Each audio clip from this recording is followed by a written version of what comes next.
8 horas con 13 minutos en Vancouver. Regresamos a nuestro estudio. En el estudio estoy yo, Denis Mansart. Se une a mí mi colega Alexandra Guerzón, así como nuestro invitado de hoy, el activista social y empresario Denis Eliseevich.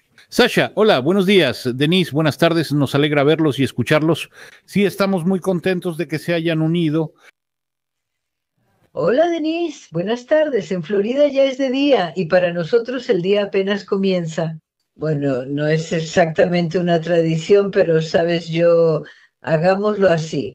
Vamos a empezar, Denise. Empecemos contigo con algo de lo más relevante, serio e importante de hoy. Y yo solo agregaré aquello sobre lo que quiero guardar silencio ahora.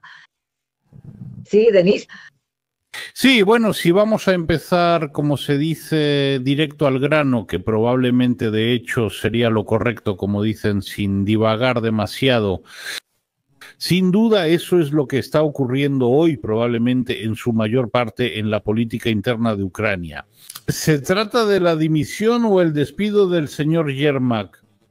Aquí hay un momento interesante, cuando Yermak entregó su renuncia, por ejemplo, en Meduza. Sí, cuando leí esa información fue justo durante la transmisión en vivo, durante el programa en vivo. Entonces, en la cabecera había un titular que decía, Yermak renuncia. Literalmente pasan unos 15 minutos y el titular cambia.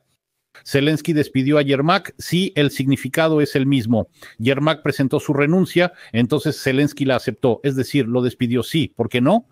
Mira, Denis, quería empezar con eso. ¿A fin de cuentas fue de esta decisión de Zelensky o realmente fue decisión de Yermak? Ahora muchos están discutiendo sobre eso. Entonces, ¿qué fue esto realmente y qué tan difícil fue para Zelensky tomar esta decisión o por el contrario, digamos, se sintió aliviado? ¿Qué sabe usted al respecto? ¿Qué se dice sobre esto en Ucrania? Entonces, Yermak fue despedido, y aquí no estoy de acuerdo con usted. Hay una gran diferencia si la persona renuncia o la despiden. En este caso, hablaremos de eso más adelante. Entonces, Yermak fue despedido bajo la presión de los Estados Unidos, que ya lleva mucho tiempo. A esta presión se sumaron las acciones del Buró Nacional Anticorrupción de Ucrania. Según mi información, le realizaron registros en el transcurso de una semana, tal vez 2, y deberían entregarle una acusación. Es decir, todo es muy serio. Se separaron muy mal con insultos y acusaciones mutuas. Incluso algunos medios dicen que alguien lloró y cosas así. ¿Qué pasó después? Luego, en el segmento angloparlante de X, siguió una narrativa específica, como diciendo, miren, en Ucrania la corrupción de alto nivel significa un caso penal y una renuncia, y en Rusia eso es algo normal, aceptado y sin problemas. Una persona sin preparación como alguien de Occidente pensará, entonces sí hay democracia en Ucrania. En realidad no es así. Estados Unidos exigió la renuncia, él jamás lo habría hecho por voluntad propia. Yermak, él controlaba absolutamente toda Ucrania. Por eso esto es lo clave. Esta narrativa busca engañar a la gente y hablarles de una democracia que ni existe ahí. Sí, sobre, digamos, una separación difícil también he leído sobre eso. Dicen que sí. Hubo todo un escándalo en general sobre Andrei Yermak, su declaración de que se iría al frente. Por cierto, ¿cómo comentarías esa declaración sobre su posible partida al frente? Bueno, ya sabes, si tuviera algo de conciencia, ¿qué tan canalla hay que ser? Todos sabemos que él no irá a pelear. Solo estará registrado ahí para evitar sospechas de la Oficina Nacional Anticorrupción de Ucrania. Él está bajo una protección increíble. O sea, es una persona que... Y él ahí todavía sobre sí mismo, bueno, si ya lo analizas completamente, ya sabes. Él escribió al New York Post, soy una persona decente y honesta. Vamos, es absurdo, yo voy al frente, ¿lo entiendes? Quizá reciba una sospecha de la Oficina Nacional Anticorrupción de Ucrania, pero no podrá huir de las sanciones estadounidenses por mucho tiempo. O sea, Yermak será esa víctima del régimen que 100% será sacrificada. Tengo una pregunta, perdón, Denise. ¿Y si Yermak, y si no fuera, como dices, Denise, por los estadounidenses, por la presión estadounidense, si no existiera esa presión, significa eso que Zelensky nunca se desharía de Yermak, porque Yermak es el hombre de Zelensky? No es solo el hombre de Zelensky, son como siameses, y Zelensky le dio a Yermak el control total de la política interna de Ucrania. Ni imaginan hasta dónde ha llegado esto. En Ucrania hubo distintas épocas, pero nadie había destruido la democracia hasta que ellos lo hicieron. Yermak nombraba a todos en todos lados. Ya circulan chistes de que en Kiev no hay casa donde Yermak no haya puesto a la abuela portera o al conserje. Él lo controlaba todo. Y ahora era como un enorme castillo de naipes. Él controlaba a las fuerzas de seguridad. Lo más importante en esta situación, ellos desataron un verdadero terror en Ucrania y ahora ese castillo de naipes empieza a desmoronarse a una velocidad nunca antes vista. Ahora Zelensky recibirá todo lo que creó Yermak como si fuera su responsabilidad, aunque cree que absorbe toda la negatividad. Miren, ya quité a Yermak, vean, ya está, estoy limpio. Aquí haremos las cosas diferente. Veremos qué concluye Zelensky según a quién nombre tras Yermak. ¿Por qué los estadounidenses no estaban conformes con Yermak? Sabían que era una persona completamente corrupta. Yermak tiene lazos familiares con la Dirección Principal de Inteligencia de Rusia. Ellos sabían, después de decir corrupción, la frase basta. Ellos conocían la corrupción de alto nivel y que Yermak participaba en represiones. Y en Estados Unidos existe una cosa llamada la lista Magnitsky, en la que, según mi información, en el año 26 pueden entrar altos funcionarios ucranianos, jueces y así sucesivamente. ¿Quiénes participaron en violaciones de derechos humanos? Gracias. Nosotros en realidad no estamos muy involucrados en la política ucraniana. Bueno, digamos que da la impresión de que Yermak es, bueno, casi no solo la segunda persona, sino casi la primera persona en Ucrania, en realidad. Sí, como ese tipo de cardenal gris, como les llaman, que en realidad toma todas las decisiones, y de él dependía prácticamente toda la política, tanto interna como externa, de Ucrania. ¿Qué tanto está de acuerdo con esa opinión? ¿En qué sentido dependía la política exterior? Él era quien le susurraba diferentes consejos a Zelensky. Y dentro de Ucrania, prácticamente consideren que el presidente era Yermak. Pero hay que explicarles a las personas que no lo saben que en Ucrania no existe el cargo de vicepresidente, como por ejemplo sí existe en Estados Unidos. Y de hecho al vicepresidente de Estados Unidos lo elige la gente, los votantes, porque su apellido aparece junto al del presidente durante la campaña electoral. Aquí a Yermak nadie lo eligió.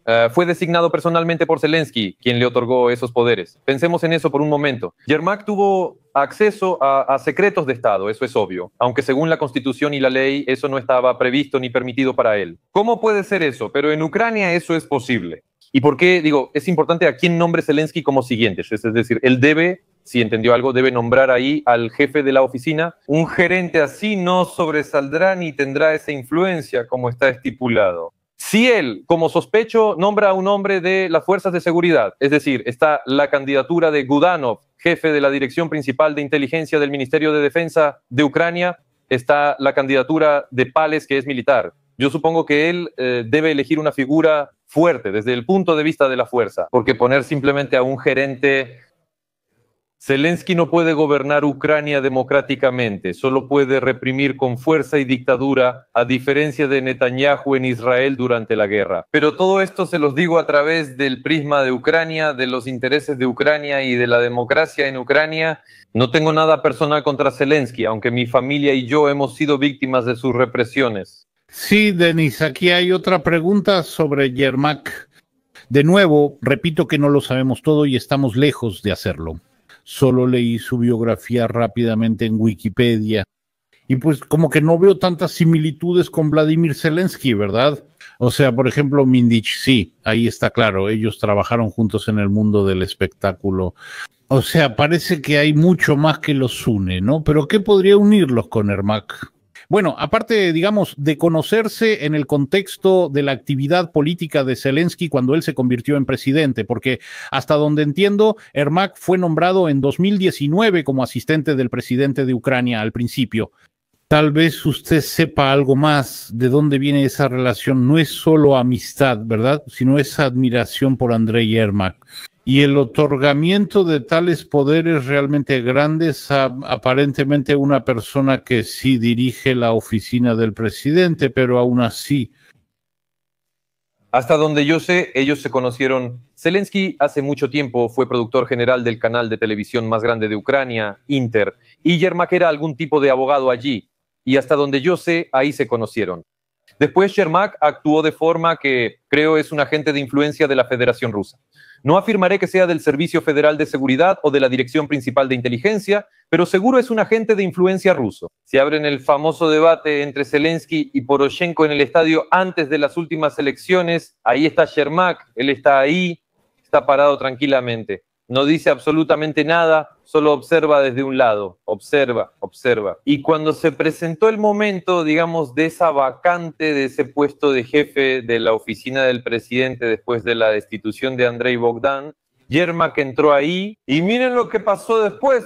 Cuando Zelensky supo que Putin estaba preparando un ataque, y eso fue en octubre de 2021, había mapas de dónde sería todo. Yermak le decía, eso no es nada, no va a pasar nada.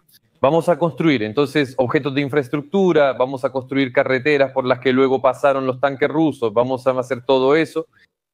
Cada una de sus... después se entregaron territorios en Jersón, probablemente ya lo hayan escuchado. Perdimos esos territorios por la traición en los primeros días de la guerra.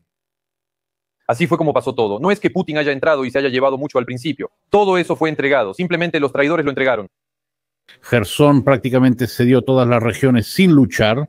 Por supuesto. Y Yermak ordenó que se hiciera el desminado antes de la guerra. O sea, así fue. Y luego estuvo la famosa historia al inicio de la guerra, en los primeros días, cuando los militares esperaban la orden de la oficina del presidente para volar el puente. Fue cerca de Irpén, en las afueras de Kiev.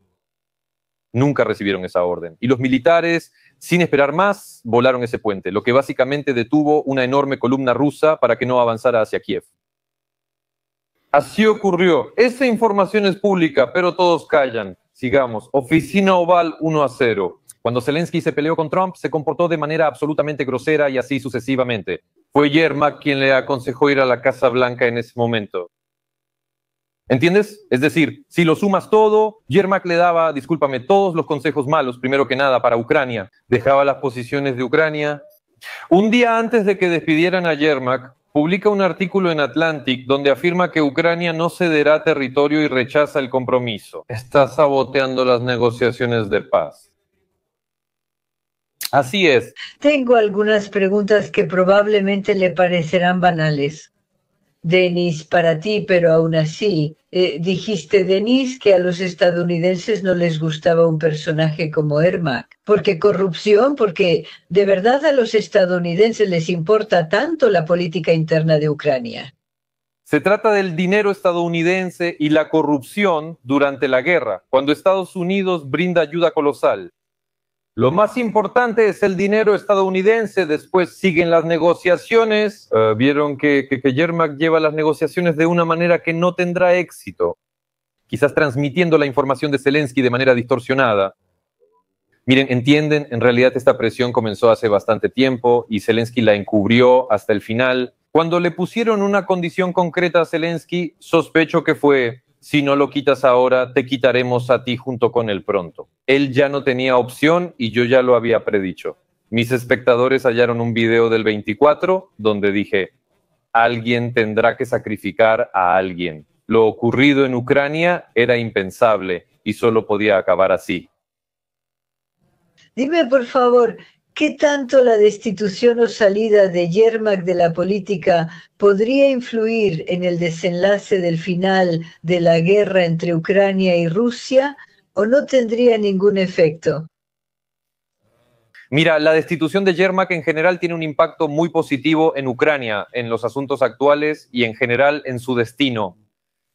Mira, tras despedir a Yermak ya están llegando noticias hoy. Allá nuestro famoso agente de inteligencia, el que preparó la operación Wagner Gate, de la que todos han oído hablar, de repente le cambiaron la medida cautelar de arresto domiciliario las 24 horas a arresto nocturno. El detective de la Oficina Nacional Anticorrupción de Ucrania, Magomed Rasulov, fue liberado y puesto bajo arresto domiciliario. Todo esto sucedió de inmediato, o sea, no hay que ser muy inteligente para entenderlo. Eso significa que todo esto fue por encargo de Yermak. Algo importante que olvidé decirles. Protestas en Kiev por intentar pasar funciones de la Oficina Nacional Anticorrupción a la Fiscalía General, controlada por Yermak. Todo eso lo organizó Yermak. Esta privación de facultades de la Oficina Nacional Anticorrupción de Ucrania fue porque él sabía que estaba comprometido y que la Oficina Nacional Anticorrupción de Ucrania tenía pruebas de corrupción. ¿Entiendes? Los estadounidenses también lo saben. ¿En qué consistió todo el retraso? El retraso fue porque en algún momento el presidente Trump congeló, bueno, tal vez no me estoy expresando con exactitud. Hubo un intercambio de información entre la Oficina Nacional Anticorrupción de Ucrania y un representante de la Oficina Federal de Investigaciones. Este representante, encargado de supervisar a la Oficina Nacional Anticorrupción, no había sido designado. Tras su designación, el intercambio se realizó y todo avanzó rápidamente. Eso ocurrió en otoño. Dime, por favor, Denise, ¿ya empezó la reunión entre Witkoff y Kushner en Moscú o todavía por el horario debía empezar en Moscú a las 16 horas? Creo que ya empezó, ¿sí o no? Creo que ya empezó. ¿O ya empezó o está a punto de empezar? Ah, sí. Dime, por favor, ¿qué crees que hoy podría? Cada hora y cada día hay noticias. Eso. Bueno, primero que nada quiero decir lo siguiente. Hoy ya son 3 semanas desde que Gennady Balashov no está. O sea, Gennady se fue el 11 de noviembre, hoy es 2 de diciembre. Eso significa, si lo digo bien, que son 19 días, exactamente 3 semanas. Gennady no alcanzó a ver los cambios con los que tanto soñaba y que tanto deseaba, literalmente días, horas. ¿Tú qué piensas, Denis? Si Gennady Balashov viera todo esto hoy, sí, esto era lo que él esperaba, estos cambios, o esperaba otra cosa. Bueno, al menos él seguramente entendería que esto es el comienzo de los cambios y en particular de la mejora de su situación. Está claro que hubo un encargo político contra él.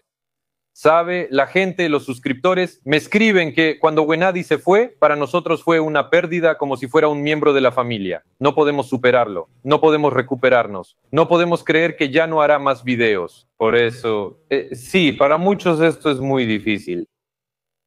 Y es que yo pienso en eso todo el tiempo. Sé que la persona no esperó, le faltó muy poquito. Siento que su fe en que esto era posible, bueno, algún tipo de cambio para mejor en Ucrania, por así decirlo, ya no tenía esperanzas. Bueno, no sé, al menos eso creo yo. Y me da mucha tristeza que él no esperó, porque tal vez estos cambios puedan llevar a que la guerra entre Ucrania y Rusia se detenga. No lo sé, quizá confundo mis deseos con la realidad, ¿no, Denise? No, ¿sabe? En una de las últimas conversaciones él estaba muy pesimista, literalmente me decía, ellos no piensan entregar el poder. Tengo la sensación de que Yermak está ahí para siempre. ¿Ve? Como si fuera para siempre. Después de 2 semanas quedó claro que no era para siempre, como yo le advertí. Pero él ya estaba tan desesperado y tan desanimado por esta injusticia que le afectó personalmente. Pues sí. ¿Sabe? Hay una expresión, Denise, una persona vive tanto como la recuerdan. Boloshoff es de esa rara categoría de personas que no se olvidan, que no se van, que no se borran ni de la mente ni del corazón, de verdad. Y por así decirlo, eso de cuánto tiempo lo recuerdan. Claro, esto no consuela a su familia ni a sus seres queridos, pero sin duda yo y otros tuvimos suerte. A ti, a ustedes, conocer a una persona alguna vez que te hace pensar en él, volver con tus pensamientos a Gennady Nikolaevich. Y por supuesto es muy doloroso. Bueno, es un momento muy emotivo y no puedo dejar de mencionarlo. Porque cuando empezamos a hablar de Ucrania, especialmente contigo, porque ustedes se conocían y hablaban, y yo aún más, mentalmente regreso a Gennady, quiero reiterar que es una pérdida para Ucrania y su sociedad, ya que, en mi opinión, Gennady Balashov es un verdadero patriota ucraniano. Así es como lo entiendo. 100% así. Y quiero recordar una vez más, ante todo a nuestros radioescuchas, que estamos en comunicación con el activista social y empresario Denis Yelisevich. El teléfono de nuestro estudio en vivo es 778-716-7067, 778-716-7067. Denis, nuevamente volveré brevemente al tema del jefe de la oficina del presidente. Bueno, en primer lugar, ¿existen algunos plazos para el nuevo nombramiento y cómo comentaría los rumores sobre el regreso de Valery Zaluzhny, quien también fue considerado entre los candidatos para el puesto de jefe de la oficina del presidente? Y bueno, creo que ayer en algún lugar publicaron su foto, no recuerdo, en alguna red social, digamos en Facebook o en Instagram, donde él escribió "En casa es mejor". Muchos empezaron de inmediato a decir que esto es como un mensaje de que Valery Zaluzhny pronto regresará a Ucrania. Sí, así fue. Y esos rumores circulan y llega información diferente. En algunos lugares se dice que él podría ser jefe en vez de Yermak, pero eso sucederá con la condición. Hay dos opciones. Una es que él se una al equipo de Zelensky y siga apoyándolo en política, que es el sueño de Zelensky, permanecer en la política. La segunda opción es una figura acordada, alguien de transición para este periodo. No sé cómo será. Vi la foto de Zaluzny, vi el artículo de Zaluzny en The Telegraph. Es un artículo terrible. ¿Por qué? Porque ahí se menciona un arma nuclear para Ucrania y la membresía en... Como garantías de seguridad, sí, también quería hablar de eso. Sí, y gracias a Dios, al menos la palabra reformas aparece una vez. Es un gran avance para nuestros políticos. Él afirma que el desarrollo de Ucrania depende de la ayuda internacional para su reconstrucción. Desarrollo de la economía. O sea, ni siquiera considera la idea de que la economía pueda generarse dentro de Ucrania con valor agregado. Esto es moderno. Así ve Ucrania en su mente. Estoy seguro de que él no lo escribió personalmente. Esa es mi convicción. Ucrania para los globalistas, para quienes obviamente trabaja Zaluzny, es algo así como quién sabe qué. Les daremos dinero y harán lo que les digamos. Eso es algo que categóricamente no me convence. ¿Para qué escribe sobre armas nucleares que nunca en la vida nadie le dará a Ucrania? Y les digo sinceramente, Dios no quiera que alguien como Zelensky tenga armas nucleares en sus manos. Chantajearía a toda Europa. Deme dinero y armas, yo aquí voy a estar peleando para siempre. Segundo, no nos aceptan en la OTAN, aunque soy un gran partidario. Me alegra que varios senadores republicanos respondieran rápido diciendo que el artículo está bien, pero no aceptarán su ingreso a la OTAN ni tendrán armas nucleares. ¿Para qué decir eso en voz alta? Y aquí llegamos al punto de que en realidad Zaluzny está contando algunos mitos. Él vive en un mundo irreal. Él tiene miedo, o sus asesores políticos, o él, no sé, ahí están los supervisores. Ellos no quieren, como todos los políticos de verdad, a quienes considero parásitos. No quieren hablar de cosas reales, quieren contarle al pueblo cosas bonitas que no tienen nada que ver con la realidad. No me quieren porque hablo de lo real, de lo que funciona y cómo son las cosas. Zaluzny aún tiene grandes posibilidades por su alta popularidad. La gente lo ve como una figura a quien será fácil trasladar la responsabilidad. Y yo estoy convencido de que Ucrania necesita un reformador en la posguerra. Un reformador. ¿Y cuál es la retórica de Zaluzny de todos modos? Sí, tal vez ahora valga la pena firmar algún tipo de paz. Bueno, eso es solo una pausa durante la guerra. La guerra de todos modos continuará. Ese es el origen del mal y el error. No se puede programar hacia Ucrania. Si uno se prepara así, seguramente pasará. Bueno, ese es precisamente el tema más doloroso, porque simplemente recuerdo cuando Zelensky se dirigió, no hace mucho se dirigió a los ucranianos. Me pareció que en su mensaje hay algo así como... Bueno, no es que esté preparando en secreto una rendición, pero sí que aceptará todas las condiciones de ese plan de paz. Eso es, pero sinceramente sentí como una especie de resignación, de todos modos, así me pareció. Pero ahora, por lo que parece, otra vez surge la pregunta principal. Hasta donde entiendo, hay dos principales, me refiero, si tomamos el lado de Ucrania. La primera es la garantía de seguridad, tema que recién abordamos. Y Valery Zaluzny realmente propuso como garantía precisamente el despliegue de armas nucleares, sí, armas nucleares de la OTAN. Eso no tiene sentido. Si el país no entra a la OTAN, ¿quién desplegaría armas nucleares ahí? Le respondieron sobre eso. Y lo segundo, claro, son los territorios en relación con Donbass, eso de que Ucrania nunca los va a entregar. Por lo tanto, también es un asunto de principios para Putin. Y él lo ha dicho en repetidas ocasiones y sigue diciendo que si no se logra de manera pacífica lo haremos por la vía militar. De nuevo, sí, la cuestión, bueno, ¿dónde se puede encontrar aquí un punto medio? En mi opinión no lo hay. ¿Cómo percibe estas contradicciones?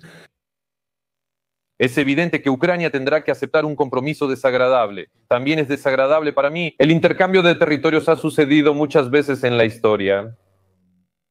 Es decir, decir que tenemos algunas líneas rojas es completamente incorrecto. Nosotros, Ucrania, solo tenemos una línea roja, la continuación de la guerra. Esto sin duda lleva a una catástrofe Por eso, de alguna manera, probablemente esto se describirá de forma legalmente elegante en ese plan de paz. Quizás ahí haya alguna decisión que aún no se ha anunciado. Creo que hoy será la reunión más importante de Kushner y Witkoff con Putin. Creo que este punto es ahora el número 1 en la agenda. Aunque ya les dije, no veo en el tema del territorio algo en lo que debamos obsesionarnos tanto. Con cualquier territorio, si le das cualquier territorio a Ermak, él lo va a corromper y todo lo demás. Y sobre la reunión, Denis, tengo una pregunta para ti. Pregúntenle a Denis si, desde su punto de vista, Rusia puede aceptar el compromiso que propone la parte estadounidense. No entiendo a qué se refieren. ¿Qué compromiso propone Estados Unidos? Yo tampoco sé de ninguno por ahora, hasta donde... No hay ninguno. ¿Qué tan realista es el plan de paz de Estados Unidos, considerando las posturas de Moscú y Kiev? Es muy realista, muy realista. Yo estoy a favor de conseguir las condiciones más favorables posibles, pero recalco, sin ninguna línea roja. Ucrania está más cerca que nunca de la paz y debemos aprovechar esta oportunidad para su futuro. Seguir luchando, ya vemos los resultados. 500.000 se va sin permiso y el déficit es de 60.000 millones de euros. ¿De qué hablamos? Desprecio categóricamente la postura de quienes no están en el frente y gritan, no se puede terminar, el plan de paz es malo, que esto, que lo otro. O la segunda categoría que dice, nos tienen que dar todo y nosotros debemos pelear. Sinceramente no entiendo nada de eso. Incluso Vladimir Putin ya dice abiertamente que el principal problema de Ucrania hoy en día son las personas que simplemente no existen. Él lo hace de una manera tan cínica, diciendo que Rusia siempre, por así decirlo, puede reemplazar, sí, las pérdidas, pero Ucrania no. Bueno, de hecho, realmente Rusia es más grande, obviamente la población es mayor. Pero quería preguntar sobre otra cosa, devolviendo a este llamado plan de paz. Sí, por cierto, ¿no? Usted también ya habló de esto. Sobre Zelensky, esa es su opinión, solo una reflexión en voz alta. ¿Le propusieron despedir a Yermak o ambos tendrían que irse? O sea, sí existe cierta fuerza, digamos, hipotéticamente, como los estadounidenses, que deciden todo en esta situación, que pueden imponer su voluntad, que pueden presionar. ¿Usted qué opina? ¿Por qué todavía no han logrado, digamos, presionar de esa manera a Zelensky para que finalmente él acepte este intercambio de territorios, del que, por cierto, Trump habló, si no me equivoco, incluso en Anchorage, ¿no? Sí, ahí definitivamente se discutió eso. Eso es precisamente el mecanismo de lo que llaman presión. Estados Unidos tenía un punto sobre destituir a Zelensky. ¿Por qué se pospuso para más adelante? Porque si destituyes al presidente ahora, entonces sucede, son procesos donde urge tener a tu representante, a alguien que actúe como se requiere. Como no existe, se decidió trabajar con Zelensky como es hasta el final y tratamos de lograr el resultado hasta el final. Le vamos quitando el poder por capas, no lo removemos de un solo golpe. Le vamos quitando el poder por capas y, como pueden ver, ya hemos llegado a capas bastante profundas hasta Yermak. Todo esto ya estaba planeado de antemano y cuando los estadounidenses finalmente entendieron con quién estaban tratando, entonces adoptaron este plan. Siguen los puntos. ¿No quieres? Seguimos. Así llegaron a Yermak. Y Yermak, quiero decirles una vez más, la Oficina Nacional Anticorrupción de Ucrania no ha terminado. La Oficina Nacional Anticorrupción de Ucrania apenas ha comenzado. Otro punto que quería mencionar nuevamente como una reflexión en voz alta sobre lo que está pasando hoy. Esto es, si ahora estamos hablando, por ejemplo, de que al final se logrará firmar este acuerdo de paz, este acuerdo pacífico, ¿verdad? Porque de nuevo, Vladimir Putin, él dice que es necesario realizar elecciones presidenciales en un plazo de, creo, 100 días, ¿verdad? A partir del momento en que se firme este acuerdo. Muchos, digamos, patriotas, sí, rusos, o bueno, los patriotas Z, como los llaman, dicen que esa es precisamente la principal meta de Vladimir Putin, es el cambio de poder. Y si, digamos, no hubiera estado Zelensky con su grupo en el poder desde el principio, tal vez, digamos, no habría habido guerra, ¿verdad? Aquí quizá el punto más importante es que ¿quién será el presidente de Ucrania? Está claro que Rusia hará todo lo posible e imposible probablemente para que el presidente sea, digamos, una persona prorrusa. Y recuerdo que varias veces discutimos esto al aire con Gennady Viktorovich.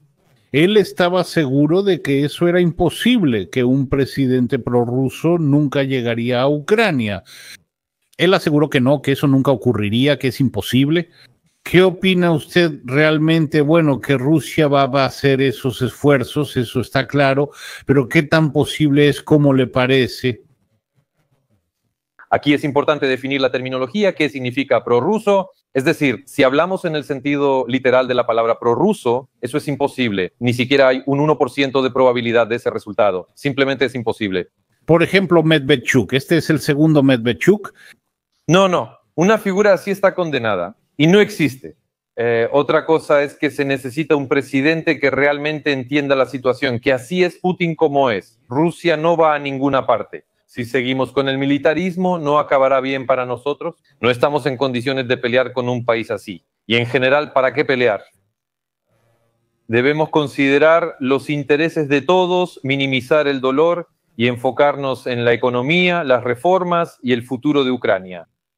Una persona así no solo puede ganar, solo una persona así puede ganar, se los digo. No ganará la persona de quien hablamos hoy, ni la que mencionan las encuestas o la gente. No habrá Timoshenko, Poroshenko, Zaluzhny ni Budanov para estos asuntos, aunque ya se está promoviendo ahí la versión con Timoshenko, como que un politólogo nuestro dice que se necesita que 4 diputados de la Voz del Pueblo abandonen la coalición en la Rada Suprema.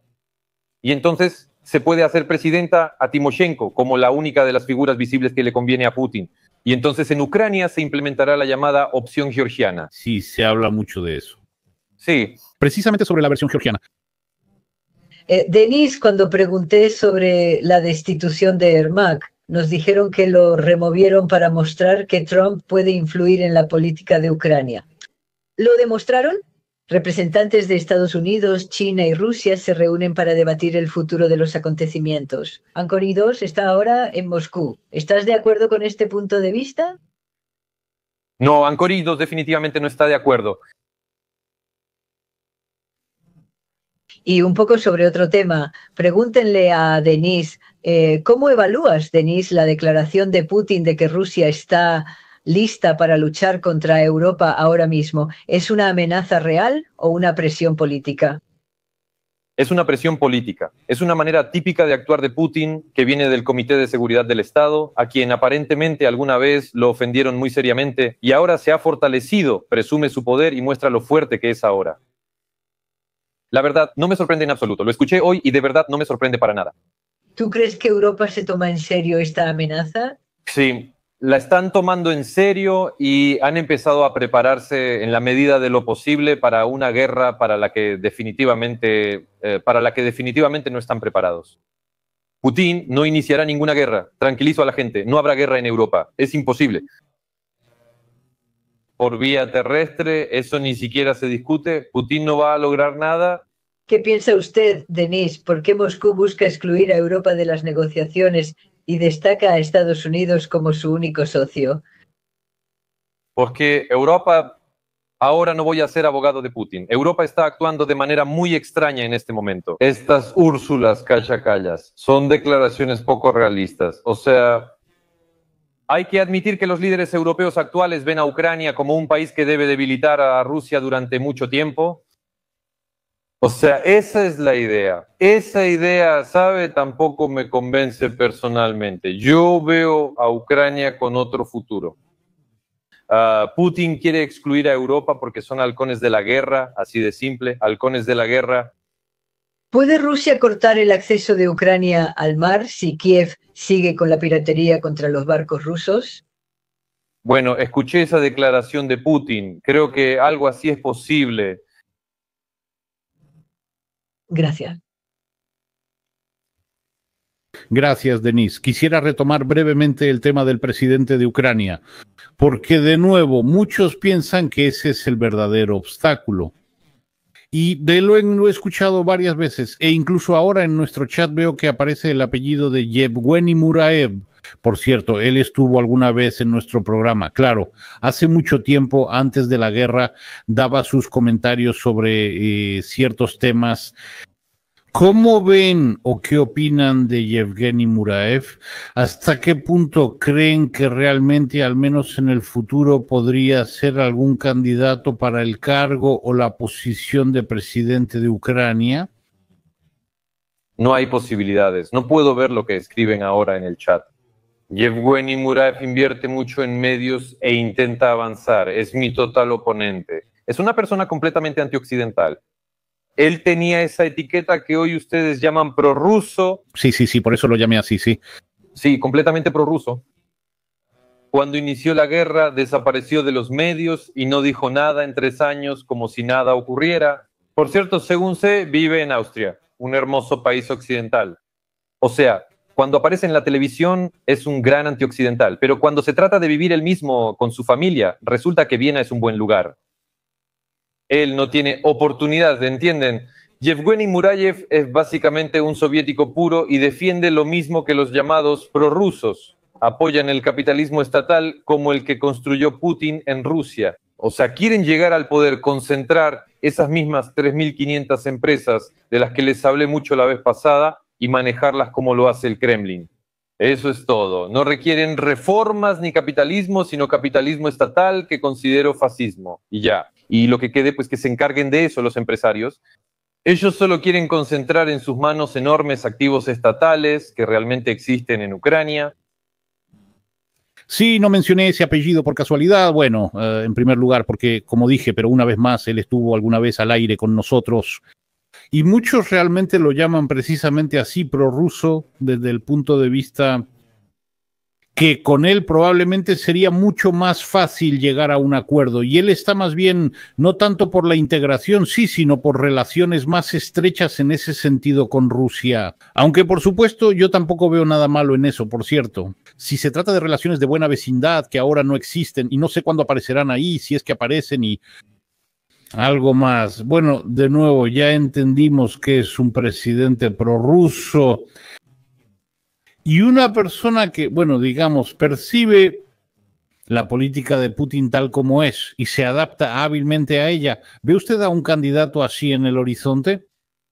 Tales candidatos, no le voy a dar nombres ahora. Existen tales candidatos y definitivamente no son aquellos, repito, de quienes estamos hablando hoy con usted, ni de quienes hablamos la vez pasada, ni las personas de las que escriben en el chat. Créame, esos candidatos no tienen oportunidad. Son aquellos a quienes acabamos de mencionar. Y sobre aquellos de los que usted habla, pero no menciona los apellidos, estoy completamente de acuerdo. Dígame, ¿tienen ellos alguna oportunidad después de todo? Porque, bueno, sí, digamos, se firma la paz. Y yo pienso que las elecciones presidenciales, tarde o temprano, deben realizarse. De una manera u otra, en cualquier caso, por alguna razón me parece que en un futuro cercano esto sucederá. En cuanto a esos candidatos en los que están pensando, primero, ¿qué tan fácil será para ellos? Y segundo, ¿tienen alguna posibilidad?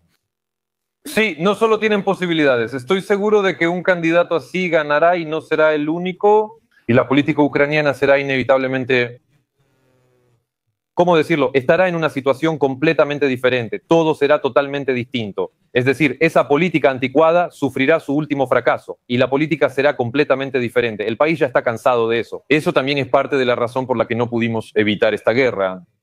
Eso se acabará en las próximas elecciones presidenciales. Denis, ¿cómo entiendes la declaración de Zelensky de que estamos más cerca de la paz que nunca? Eso lo dijo Zelensky ante el Parlamento en Irlanda. ¿Es esto una señal real, una señal verdadera, o es un intento de crear un trasfondo político antes de negociaciones importantes? Es todo junto, pero aquí Zelensky dijo la verdad. Es raro, pero estoy de acuerdo con él. Pensamos igual. Pero si Zelensky dice, sí, Denis, estamos más cerca de la paz, ¿eso significa eso que Ucrania está lista para ceder territorios y él simplemente aún no lo dice en voz alta? Él simplemente no lo dice, por supuesto. Él simplemente no lo dice. Y no olvidemos que en esas negociaciones no solo hablamos de Ucrania, sino también de garantías personales de seguridad. y ahí tal vez se logre una fórmula que le convenga a él personalmente, y en general que convenga a todas las partes. Zelensky no dirá, queridos ucranianos, habrá intercambio de territorios. Disculpen, no se pudo de otra manera. Esto se va a presentar como una, como decimos nosotros, una peremoga, una victoria. Ahí Zelensky le exige a la Unión Europea, den fechas claras de cuándo nos van a aceptar en la Unión Europea. Por ejemplo, digo, Ucrania no necesita entrar a la Unión Europea, pero Zelensky sí, para las elecciones, no por Ucrania o su éxito. Dime, por favor, Denis, que Trump envíe a su representante al Kremlin, ¿es un paso hacia la paz o es un intento de Estados Unidos de resolver la cuestión ucraniana a espaldas de Kiev?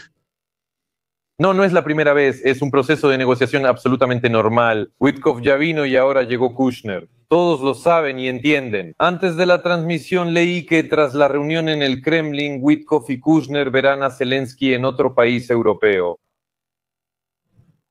Y podría ser que, bueno, supongamos que sí, que Zelensky está listo para la paz. ¿Y si a Washington le conviene alargar un poco más la guerra? ¿O eso es solo la fantasía de alguien? No, conozco ese punto de vista. Bueno, mire cómo ocurre todo. Si esto hubiera convenido a Washington bajo Biden, por eso vimos que había cierta ayuda solo para no perder ni ganar y un aumento en el suministro para la guerra, un aumento. Ahora todo es completamente diferente. La paz pudo lograrse en mayo de este año. En verano también hubo una oportunidad, pero la más real fue en mayo. Todos se negaron. Ahora las condiciones son peores, pero la paz está cerca. Por cierto, mencionaste a Biden. No sé si ya escuchaste o no que la directora de Inteligencia Nacional le declaró a los estadounidenses que esta semana se presentarán al pueblo estadounidense documentos adicionales que desenmascaran a Obama y su papel principal en la fabricación del Russiagate. Sí. En general, en mi opinión, es un momento muy serio si realmente llega a suceder. Y otra pregunta para ti, pregúntale a Denis si no parece que Putin está amenazando a Europa para mostrarle a Trump su fuerza y su posición en las negociaciones. Si no quieren que avancemos, hagamos un acuerdo al estilo estadounidense. Pues claro, entre otras cosas. Esa es una manera típica de actuar del Comité de Seguridad del Estado, ¿no? Una manera típica de actuar de Putin. Intimidar cuando ya tiene los recursos para hacerlo, cuando ya vio de qué es capaz cada quien. Esta guerra no habría ocurrido con otro presidente en Estados Unidos o si Europa actuaba distinto. Europa se ha convertido simplemente en una organización completamente comunista. No está preparada para nada, para ningún desafío real. Y Putin aprovechó esto perfectamente. Gracias. Y sobre lo que pregunté acerca de Obama, sí, sobre si lo que se presentará al pueblo estadounidense, sí, como se dijo hoy. ¿A qué lleva esto, Denis? Bueno, mucha gente ahí piensa que podrían meter a Obama en la cárcel. No, él tiene inmunidad, nada de eso ocurrirá, pero expondrán comprobablemente a personas importantes. Esto ayudará a disipar mitos. Todo es parte de una gran operación. Así como inflaron la situación, inflaron a Ucrania. Eso lleva a cosas malas. O sea, no estamos diciendo que Putin sea bueno. Por ejemplo, nosotros, o mejor hablo por mí mismo, estoy convencido de que eso también fue inflado artificialmente, pero eso no significa que diga que Putin es bueno. Esa actitud y estrategia no llevarán a nada bueno. Aceptemos, son autócratas, dictadores, luchemos contra ellos sin fomentar el militarismo ni usar países proxy. Europa debe unirse a Estados Unidos, eso es clave. El error de Europa es ahora oponerse a Estados Unidos.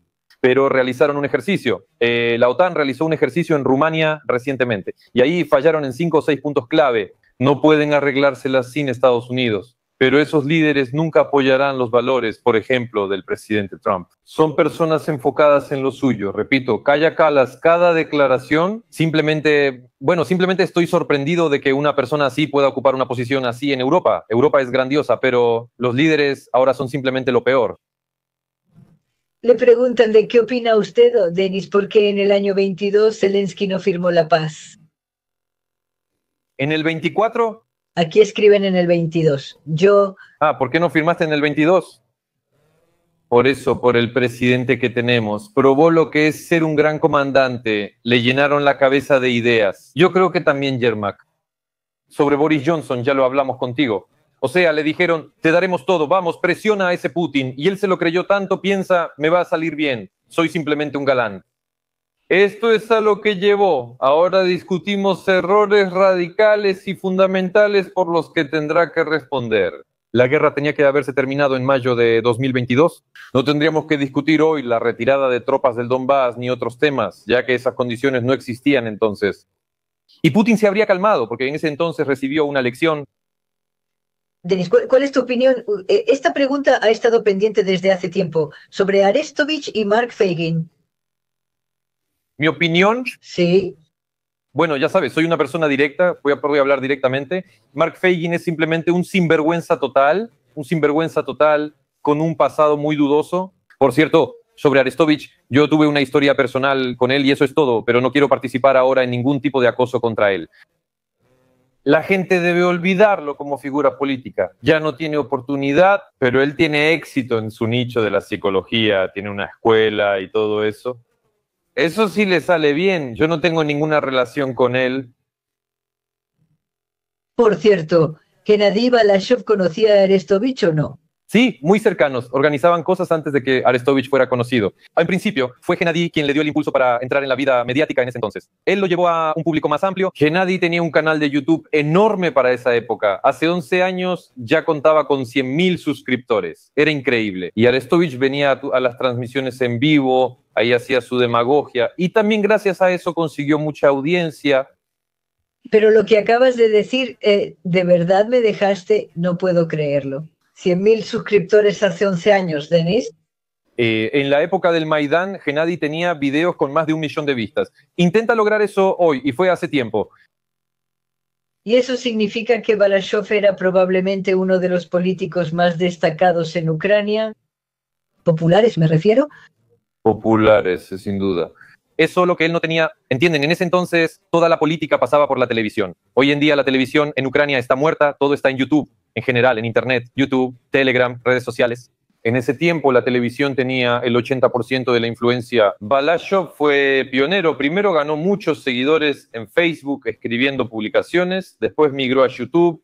Sin duda fue pionero en esto y tenía una audiencia real. Pero aún así, bueno, en ese entonces no había una audiencia así en general en las redes sociales. Todos los pensionados están ahí. Personas mayores de 70 años ya usan YouTube, incluso en Ucrania, un país muy digitalizado. Digamos que se adelantó un poco a su tiempo. Sí, eso lo dijiste bien. Él se adelantó un poco a su tiempo. Por cierto, ahora mismo hay comentarios en las redes sociales sobre la reunión que ya empezó, por cierto, de Jared Kushner, Witkoff y Putin. Pero, sabes, todo lo que veo aquí, eso que te pregunté hoy, que antes de la reunión con la delegación de Estados Unidos, Putin dijo que quería cortar a Ucrania del mar y que Rusia está lista para la guerra con Europa. Ya lo pregunté, pero hoy para alguien eso suena muy serio. A mí, por ejemplo, eso, ¿cómo decirlo? Me sorprende. Hoy lo dijiste bien, hablaste sobre la actitud hacia Putin, pero, por así decirlo, esas declaraciones me parece no lo hacen tan grandioso como él mismo, por así decirlo. Se imagina, y como lo imagina el pueblo ruso, ¿no? ¿No tan genial dijiste? Pues sí, porque esas declaraciones, pues como que no sé, aunque no sé, antes de la guerra con Ucrania todos decían que nunca ocurriría. Conozco a personas inteligentes y famosas que decían, eso nunca va a pasar, así nunca va a pasar, nunca Rusia va a atacar a Ucrania. Sucedió. Ahora esto que estamos viendo y escuchando también, alguien podría decir, bueno, es una tontería total, un farol, una estupidez, pero no sé. Denis. Miren, no quiero andar diciendo palabras a la ligera. No soy militar, no estuve en el frente, pero objetivamente Putin no capturó ninguna ciudad grande en Ucrania. Fracasó en la operación terrestre. La guerra dura casi 4 años. ¿De qué Europa hablamos? Eso es la OTAN, misiles Tomahawk capaces de destruir todo el ejército ruso. O sea, esto es solo para poner nerviosos, tal vez lanzar drones, tal vez, pero todo lo demás simplemente no tiene sentido. Este es su comportamiento habitual, pero yo no veo a Putin probablemente desde esa perspectiva de saborear lo canalla que es. Todos lo saben, yo sé desde hace mucho quién es Putin. Cuando ni siquiera se hablaba de esto, yo ya lo sentía todo intuitivamente. Pero hay que concentrarse, como ciudadano de Ucrania me enfoco en otra cosa. En realidad, él está cerca y sigue vivo por ahora. Debemos adaptarnos a esta situación perdiendo lo menos posible. Y si Ucrania sigue desarrollándose, si Europa, si hablamos de Europa en un sentido más global, si Europa cambia su estrategia de comportamiento, entonces Putin no los molestará mucho. Pero mientras tanto, ustedes toman el 50% de los impuestos, hacen la vida de la gente absolutamente insoportable, realizan innumerables conferencias a costa de los contribuyentes y luego no pueden derribar un dron de Putin sobre Dinamarca. Así que tienen problemas. Y además, culpando al presidente Trump. Y también sobre los petroleros atacados por Ucrania en el Mar Negro. Eso, ¿qué sabe usted sobre eso? ¿Qué puede decir al respecto? Bueno, es un episodio muy negativo. Kazajistán reaccionó mal a esto e incluso Erdogan, que era amigo o compañero de Zelensky, también reaccionó negativamente. Nadie lo necesita. Al final es mucho dinero, comercio y seguridad. Esto en esencia es una escalada. Y por supuesto, todos quieren que esto termine.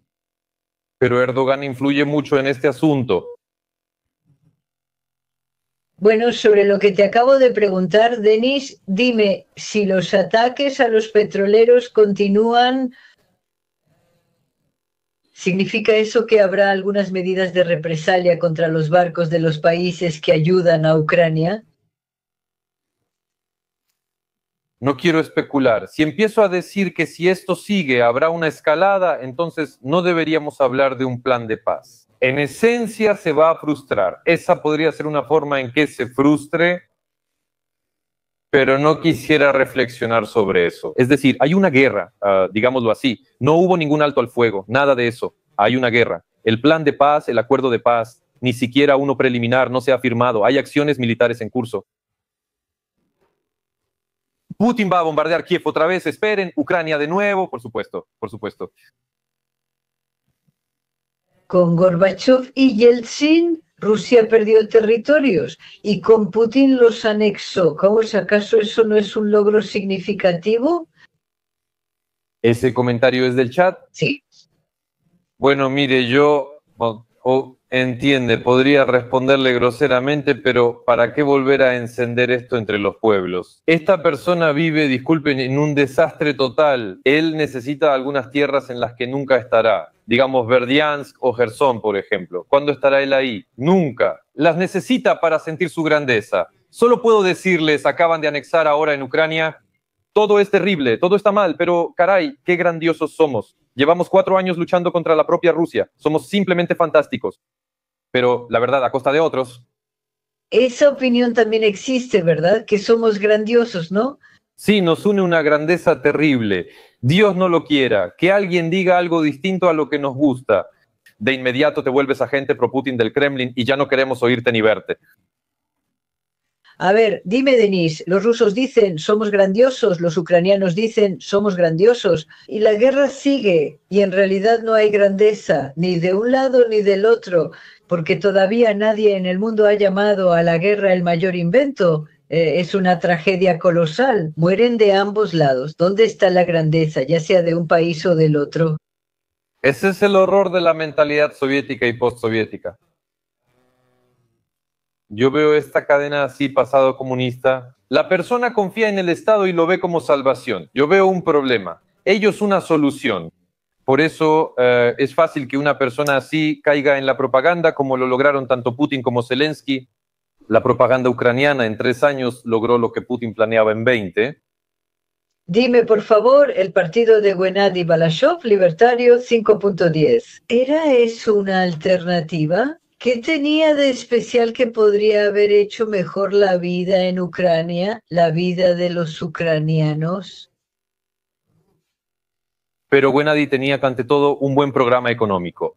Y en principio sus ideas eran que la libertad es lo principal, no el colectivismo, sino el individualismo. Y así sucesivamente. Creo que en su programa ya estaba estipulada la neutralidad, pero el apoyo era bajo. Como menciono, la política ucraniana es televisión, dinero y grandes recursos. Hoy las redes sociales pueden evitarlo, antes no. ¿Sabes? Acabo de decir lo que dicen los ucranianos. Somos grandiosos, los rusos dicen somos grandiosos y ahora nos escriben que los rusos no dicen eso. Rusia tiene una gran historia y literatura. ¿Que Ucrania no tiene también una gran historia y literatura? Eso suena, por decirlo suavemente, extraño. No sé, ¿cómo responderías tú a... Reconozco la grandeza de la cultura rusa. Existe, se estudia en todo el mundo. No quiero darle eso a Putin, no tiene relación con él ni sus acciones. Sobre Ucrania no tenemos esa cultura. Para mí la Rus de Kiev es la historia de Ucrania. Por ejemplo, yo estoy lanzando este tema de Make Ukraine Great Again y muchos dicen, ¿y cuándo fuimos grandes? Yo digo, aquí la Rus de Kiev lo fue. Pero presumen de eso, ¿por qué presuman? Yo digo que sí, en Rusia hay una gran literatura, vamos a hacer nosotros también algo. Eso lo escribió Putin, sí. Sí. Estoy de acuerdo contigo, Denis. Creo que Putin busca privatizar todo. Sí. En general, todos los logros, como la literatura y el arte, son gracias a él. Pero en realidad vemos que, de hecho, ¿cuántos años tiene? 25 años, ¿verdad? No hay ningún avance significativo, digamos, ni en el campo de la ciencia, nada de eso existe.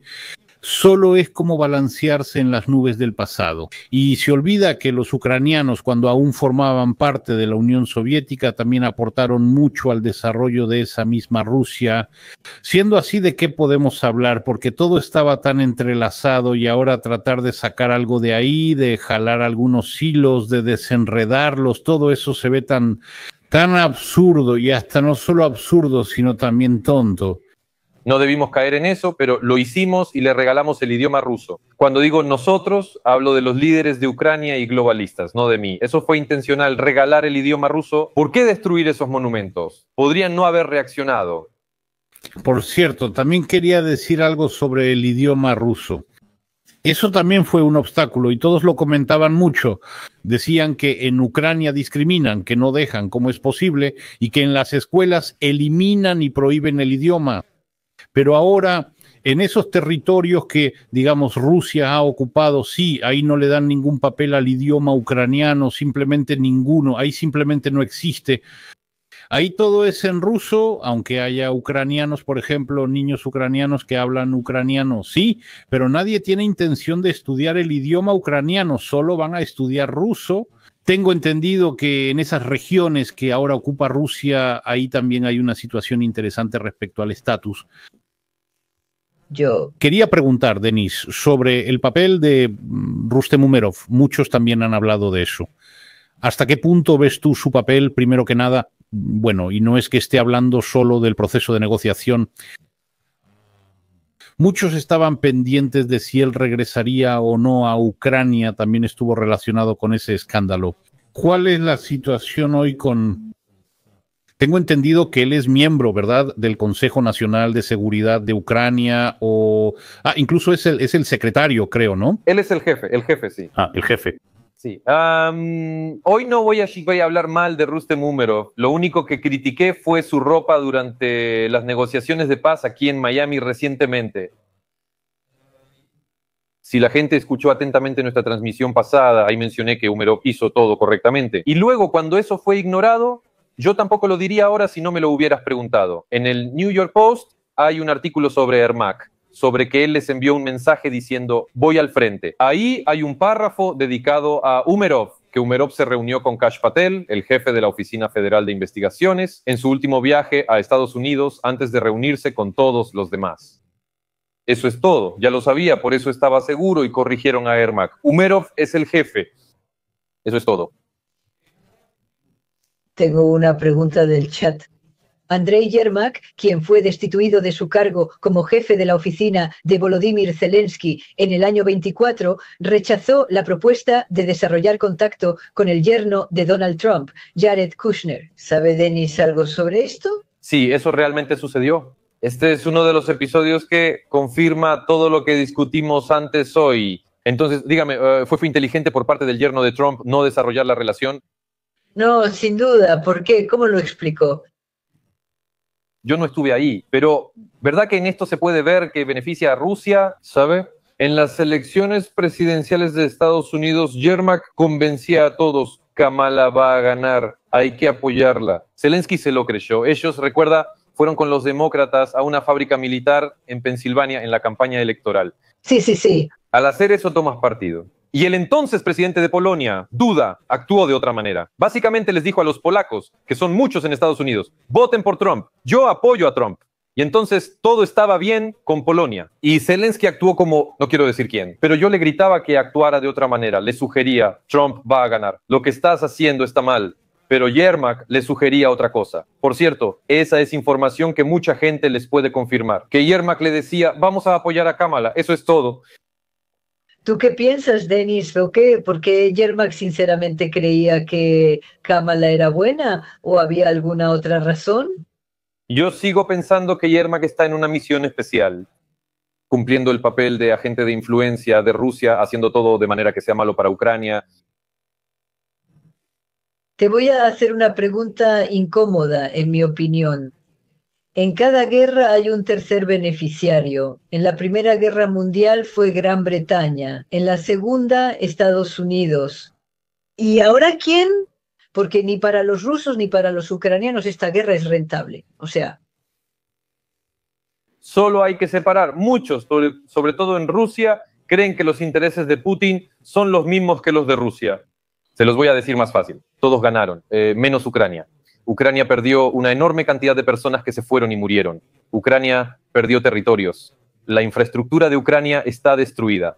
Muchas personas que están en el territorio de Ucrania se van a ir o quieren irse. Se ha perdido la fe en el Estado. Se han escrito muchas páginas negras en nuestra historia. Estos centros territoriales de reclutamiento y apoyo social, estos asesinatos de los suyos a los suyos, todo eso es terrible. Así que todos salieron ganando. Europa recibió a mucha gente, gente decente, educada, de la misma religión, mano de obra.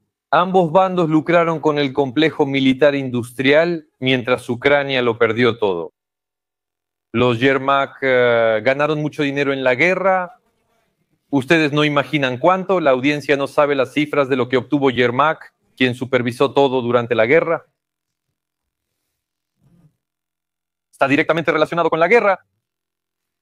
pues sí. Cuando dijiste ahora que tienes la suposición, bueno, la sensación por las acciones de Andrei Yermak, de que, por así decirlo, no es un gran patriota de Ucrania. Sí, bueno, lo digo suavemente, pero me interesa saber, ¿tú crees que Zelensky entendía quién estaba a su lado? ¿O todo esto estaba claro y era algún tipo de acuerdo? Si digo que no entendía, sería como decir, el zar es bueno y los boyardos malos. Un niño tontito así, que no entendió nada, lo engañaron. ¿No podías ver redes sociales, enterarte de lo que pasa y escuchar otra opinión? Claro que sí. Le crearon un ambiente cómodo y él entró en él con gusto. Si digo que él entendía todo esto, entonces ¿cómo se relaciona eso con el escándalo con Yermak? Entendía algunas cosas y otras no, pero lo aprobaba. Creo que también está involucrado en corrupción. Antes se decía eso, ¿no recuerdas? Camarada Stalin, fue un error enorme. Sí, ahora veo que en la reunión rusa participan el asistente del presidente, Yuri Ushakov, y el representante especial para cooperación económico-inversionista con el extranjero, Kirill Dmitriev. Eso es todo lo que veo. Y por parte ucraniana, por parte estadounidense, supongo que son Kushner y Witkoff, según entiendo. Sí, probablemente haya otros diplomáticos de menor rango, pero las figuras principales son ellos. ¿Ves cómo actúa Trump? Él no lleva la diplomacia de manera clásica, con algunos diplomáticos y todo como en los libros de texto. Él lo hace de una manera completamente diferente. ¿Por qué? Porque él es un hombre de negocios, necesita eficiencia. Ya ha visto a qué llevan estos señores serios con caras serias. Mira cómo nuestro embajador ese Kислitsia estaba sentado durante la reunión aquí en Miami con Kushner y con Witkoff. Y con Rubio, él ya se sentó así, lo analicé en vivo. Sus manos y su cara, como la de un funcionario soviético, mostraban molestia, mientras la gente con trajes elegantes estaba relajada haciendo negocios. ¿Qué opinas? ¿Cuánto tiempo llevas en Estados Unidos, Denis? 3 años. 3 años. Mira, eres ese caso raro, ya lo dije, cuando entiendes la política ucraniana, porque vienes de allá y eres una persona que tiene relación con eso. Y entiendes, después de haber vivido 3 años en Estados Unidos, la sociedad estadounidense. ¿Qué tan probable crees que sea que Donald Trump logre ponerle fin a esta guerra, si es que lo logra? Estoy 100% convencido de que Donald Trump terminará esta guerra, estoy completamente seguro. ¿Por qué? ¿Cómo que por qué? La vida de Donald Trump lo demuestra, sus acciones, su eficacia, su visión de la vida, su ideología. Para él ahora es un momento de principios porque no fue tan fácil como pensaba. Todos esperan eso, por eso la guerra acabará. Y solo por Trump, no por Putin ni Zelensky. Y bueno, ¿qué opinas, Denis? Aquí realmente también vemos cómo, de hecho, en los últimos años sí muchas cosas dependen precisamente de una persona en específico. Está el presidente Donald Trump, sí, que tiene una política determinada. Está el presidente Vladimir Zelensky, está el presidente Vladimir Putin, pero las personas se van, ¿verdad? Y de hecho, la política, digamos, la dirección debería mantenerse, pero también cambia de la misma manera. Entonces, digamos, si Donald Trump se va, vendrá otro, ¿verdad? Y no cambiará la actitud del nuevo presidente estadounidense, digamos, hacia esta situación entre Rusia y Ucrania, ¿verdad? No llegará, digamos, de nuevo un segundo Biden o, por ejemplo, Vladimir Putin. ¿Qué pasará con su política? Me refiero con la política de Rusia, con la dirección que tomará. ¿Qué tan importante considera esto actualmente? Es importante, pero la política de Putin terminará para el año 29 o 30. Esto está previsto para hacerse durante el programa del presidente Trump, o mejor dicho, durante su mandato. Derrocar a los dictadores en la medida de lo posible. El dictador Maduro, el dictador Zelensky, el dictador Lukashenko, el dictador Putin, y entonces habrá cambios. Estoy totalmente en desacuerdo con la opinión de que si Putin se va, vendrá alguien igual. No es así. A Rusia le esperan grandes cambios después de Putin. En Rusia hay élites que entienden lo que está pasando y que esto no puede seguir así. ¿Y por qué mencionó el año 29, no? ¿De dónde salen esas fechas? Existe una idea sobre Trump. Si no se menciona algo, no implica que no suceda. Ya les conté esto a las personas y todo sigue igual. Es la primera vez que escucho sobre un concepto así. Pues podría explicarlo un poco más. Bueno, es obvio quién está creando problemas en el mundo. Bueno, Trump tiene una historia famosa. Mantén a tus amigos cerca y a tus enemigos aún más cerca. Así es como él se comunica tanto con sí como con Putin. Pero Putin cruzó todos los límites. Aquí todos lo entienden bien. También le quitarán el poder por capas. Sin embargo, esto solo es una predicción. Necesitamos 4 años más para confirmarlo. Estoy seguro de que para el año 29 Putin ya no estará en el poder. No creo que muera, solo dejará el cargo. Sí, claro. Perderá influencia. Denis, ¿cómo evalúas la frase de Zelensky de que esta es la guerra por la libertad más destructiva desde la Segunda Guerra Mundial? ¿Es retórica o una definición precisa de la situación? Me resulta ofensivo y repugnante escuchar eso. En Ucrania no hay libertad por culpa de Zelensky y por esta guerra. Zelensky es un dictador. Y no hay ninguna... Y es una guerra entre el gran Soviet y el pequeño Soviet. ¿Cuáles son los riesgos para Ucrania si Washington y el Kremlin, como ya pregunté, empiezan a negociar sin Kiev? Eso ya no va a pasar. En cierto modo, eso ya ocurrió. Zelensky decía, ni una palabra sobre Ucrania sin Ucrania. Pero en realidad, sin Ucrania, todo esto se decidió por culpa de Zelensky. Porque él se mostró como una persona con la que simplemente no se puede llegar a ningún acuerdo. Es imposible negociar con él. La administración de Trump intentó 3 veces desde que él asumió el cargo este año. No lograron nada. Llegó al punto en que muchas cosas realmente se resolvieron sin él. Y Trump se cansó tanto de esto que dijo, ya basta. Entonces ya lo acordamos, voy a presionar sobre esto. Por supuesto, ahí se tomará en cuenta algo, pero la base sigue siendo, como pueden ver, la que se acordó. Supongamos que Putin acepta este acuerdo de paz, el de Trump. ¿Con quién lo va a firmar si él constantemente declara que Zelensky no es legítimo? Zelensky podría firmar un acuerdo marco y luego habrá cambios importantes en la Rada Suprema de Ucrania. probablemente lo firmará el presidente de la Rada Suprema, que tal vez será el presidente interino, o simplemente el presidente de la Rada Suprema. Hay muchas combinaciones legales para hacerlo. Zelensky no firmará el acuerdo de paz final, eso es totalmente seguro. Quizá ni siquiera firme el acuerdo, Marco, ¿ya entienden? ¿Y cómo se interpretará eso si el presidente de Ucrania no firma todos los documentos, Denis?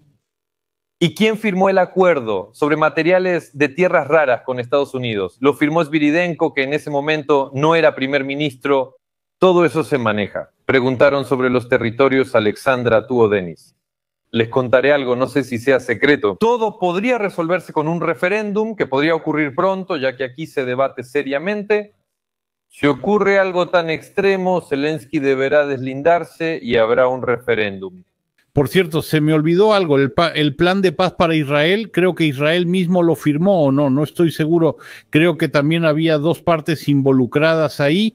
Eso fue precisamente Estados Unidos y creo que ahí no recuerdo si había... Sí, entiendo, está acordado, pero no de forma directa. Sí, exactamente, sí. Esto se tomó como base y a esto... Muchos afirman que el plan de paz de Trump sirvió de base para el de Israel. Claro, yo sabía que así sería. En transmisiones, creo que con Sheles lo conté y así está pasando. Ven, hasta excluyeron a Kell como general y eligieron a Witkoff y Kushner, quienes lograron el éxito en esas negociaciones. Así funciona. Lo que sirve, Trump lo usa. Si no, adiós. Eso es... ¿Van a ir al fútbol el sábado? ¿Al fútbol? Sí. ¿Quién? ¿Inter de Miami? Sí, contra los Vancouver Whitecaps. No sé. Sé que están en la final. No sé, todavía no sé. La final de la Major League Soccer. Sí. Por primera vez ambos equipos llegaron. Aquí tenemos una locura en Vancouver. Bueno, Denis,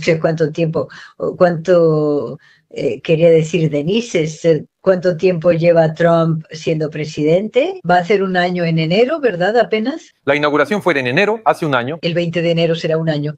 Dime, por favor, lo que ha hecho el presidente estadounidense durante este año. Bueno, tú entiendes que muchos lo critican, dicen que está loco, que en la mañana dice una cosa, en la tarde otra y en la noche otra diferente. Pero si vemos los resultados, él ya ha logrado mucho en solo un año. ¿Por eso tienes la sensación de que también podrá resolver el tema con Ucrania? Yo soy partidario de Trump desde mucho antes de toda esta historia. Desde mucho antes de toda esta historia. Como empresario, no como político. Después vi cómo actúa. Tienes razón. Y cuando todo esto comenzó, se adoptó el concepto de que para el año 25 debíamos resolver las cuestiones más difíciles, recibir todas las críticas más duras. En el 26 todo será un poco diferente. Es decir, en el 26 habrá más cosas positivas. Si termina, por supuesto, esta guerra, ese ya es el último toque. Es probable que en diciembre cambie el jefe de la Reserva Federal, lo que influye en varios temas. Y ya, por supuesto, la eficacia es colosal. Él hizo en medio año más de lo que Biden hizo en 4 años. La paz pudo haber llegado ya en mayo, lo repito. Esa era la expectativa. Dime, ahora estabas hablando de Israel y de los rehenes que regresaron a casa. Y bueno, está claro que Israel, las fuerzas de defensa de Israel, el Mossad y la gente decente nunca perdonarán a esos monstruos por lo que hicieron el 7 de octubre. Y por así decirlo, me parece que el mundo civilizado lo entiende y por eso teme las acciones de Israel. Y por cierto, hacen bien, pero los antisemitas y la gente ignorante, bueno, ellos intentan explicar esta situación de alguna manera. Bueno, cuando hablabas de Trump, está claro que Trump hizo lo que ningún otro presidente logró en tan poco tiempo. Y sin embargo escriben, al final de cuentas no hay paz en Gaza. Pura palabrería. Y Trump no recibió el premio Nobel. Tal vez para el 26 o algún día lo reciba. Es una pregunta tan sarcástica que demuestra que él no es nadie ni nada en ningún lugar y por eso no recibió el premio Nobel. Hay muchos idiotas en el mundo. Sí, escriben cosas así. Es una región complicada que podría volver a estallar. Debemos discutir los hechos actuales. Algunos parecen resignados o creen saberlo todo. Yo también tengo varios así en mis transmisiones. Esos que creen saberlo todo, que todo está mal y que todo estará mal en todas partes. Esas son personas tóxicas. Te hacen no es una pregunta, también es un comentario. Usted, Denis, simpatiza con Israel. Bueno, si así lo dices, pues llegaron a la conclusión de que simpatizas con Israel. Balashov también simpatizaba con Israel. No sé de dónde sacaron eso. Hablamos varias veces con Gennady, pero decir que él confesaba su amor por Israel. Él decía que tenía cierto respeto por las personas que han hecho tanto y siguen haciéndolo. Sean científicos israelíes o no, significa... Entonces, te voy a decir cómo está escrito aquí. Es absolutamente obvio que si no hubieras tenido, bueno, lo diré como está escrito aquí, si no hubieras tenido para vivir, para sobrevivir, bueno, para vivir, sí, entonces ni tú ni Balashov habrían defendido tanto a los judíos que organizaron todo esto. En resumen, así te lo dije. Gennady Viktorovich no tiene relación con el judaísmo. Para nada, no sé por qué le atribuyen eso. En Ucrania se hacía... ¿Ah, sí? Creo que su mamá es rusa y su papá es alemán, o al revés, así es. Bueno, esa persona es antisemita. ¿Para qué vamos a hablar de ellos? Yo apoyo a Israel no solo por eso. Si yo fuera, no sé, mongol, igual apoyaría a Israel, porque simplemente es lo correcto. Esa idea, la forma en que todo se implementó, cómo el país vive correctamente, lo que logra, eso es lo que apoyo ante todo. ¿Y la gente qué se le va a hacer? Dime, esto de que hay tanta retórica y propaganda pro-Palestina, a pesar de lo que pasó el 7 de octubre, ¿es solo porque pagaron por eso? ¿O el antisemitismo en el mundo es tan fuerte que no importa lo que hagan los israelíes, los judíos, o al revés, no importa lo que les hagan? Sí, lo que pasó es una tragedia terrible. Esto no genera simpatía en la sociedad, sino todo lo contrario. O son personas que hacen esto por dinero. No, ¿sabe? El antisemitismo es más fuerte que nunca. Europa hoy es un lugar inseguro para los judíos. Los líderes europeos también tienen culpa, pero esto es resultado de un lavado de cerebro como en Ucrania y Rusia. Estos muchachos invierten cantidades colosales de dinero en las redes sociales. Estamos hablando de miles de millones de dólares, donde se fomentan estas historias falsas y toda esta concepción. Política israelí. Haré otra pregunta sobre Israel. Hoy, la política israelí a Víctor Lieberman, en una entrevista con Alexei Alexeyevich Benediktov, dijo que Netanyahu ya debería irse. ¿Y cuál es tu opinión sobre la labor de la primera ministra de Israel? En general estoy a favor de Netanyahu, pero reconozco que ha cometido algunos errores. No quiero hablar mucho sobre eso porque no vivo en Israel, así como no me gusta cuando la gente opina sobre Ucrania y empieza a darnos consejos profundos. Tampoco quiero hacer eso con quienes viven en Israel. En general estoy a favor de Netanyahu. Pero ahora dijiste que no quieres dar consejos. Y mi compañero de radio, Dimas Cheglik, ha dicho muchas veces que no es asunto nuestro si hay democracia en Rusia o no, como para estar dándoles consejos. ¿Sí? O, por ejemplo, en lo que respecta a Ucrania, hay que entender la situación. ¿Entiendes? Tú o Gennady Balashov tienen ese derecho de hacer esas evaluaciones, de entender, porque ustedes son de Ucrania. Y es claro que además 3 años es muy poco tiempo y al mismo tiempo veo cómo hablas de Trump y cómo hablas de la sociedad estadounidense. Tengo la impresión de que a ti, bueno, Ucrania, claro, es tu país y no puedes ser indiferente hacia ella. Por cómo hablas con emoción, Denise, es claro que te preocupa. Pero también hablas de Estados Unidos con un conocimiento bastante serio. ¿Te gusta la sociedad estadounidense? Bueno, claro, yo entiendas, la mitad de mi familia emigró a América hace mucho tiempo y son ciudadanos estadounidenses desde hace tiempo. En general soy un niño americanizado desde la infancia más temprana. Eso se refleja de alguna manera. Sobre Rusia nunca le he dado consejo alguno. Rusia atacó a Ucrania. A mí no me importa cómo vivan ellos. Pero, claro, así es como termina cuando en un país no hay democracia, luego atacan a sus vecinos. Todo régimen autoritario inicia una guerra tarde o temprano. Eso preocupa. Cómo viven allá es su asunto, eso les preocupa a ellos. Pongan cualquier transmisión de ellos de los últimos 12 o 13 años. Solo hablan de Ucrania y Estados Unidos, hablen de Rusia, cómo están. No hay proceso político. Yo nunca me he metido ahí y ahora esas propagandas se están peleando, pero yo en general no opino sobre los asuntos internos de Rusia. ¿Sabes qué me sorprendió? Ahora que hablabas de Gennady Balashov y de sus padres, dijiste que tal vez su mamá es rusa, su papá es alemán ¿verdad? O al revés. Y entonces algún listillo escribe, jajaja, claro, ¿qué tipo de alemán? Tengo la impresión de que estas personas, los antisemitas, piensan que ser judío es algo malo. ¿Entiendes? ¿Entiendes lo que quiero decir? Ellos dicen, sí, él lo oculta, ese no es un alemán, no lo entiendo. O sea, para ellos, sí, ¿qué tan feroz era ese antisemitismo en la Unión Soviética? Era una locura. Ya hay personas que llevan 30 años o más viviendo lejos de ahí, pero eso sigue en sus cabezas, que ser judío es algo negativo, algo malo, algo que hay que ocultar, o tienen miedo. Váyanse al diablo, ya nos hartaron, ya no sé cómo reaccionar ante ustedes. Tú no viviste en la Unión Soviética, Denis, ¿correcto? Nací en la Unión Soviética a finales del 87, no de forma consciente, pero viví ahí. ¿Ah? Inconscientemente. Dijiste una buena palabra, Denis. En ese país solo se podía vivir inconscientemente. Es una observación absolutamente precisa. Bueno, aquí te piden que pregunte por la cantante Larisa Dolina. No voy a preguntar, no tengo idea de lo que le está pasando. ¿Sigue cantando o no? Y en general, Eso es algo totalmente distinto.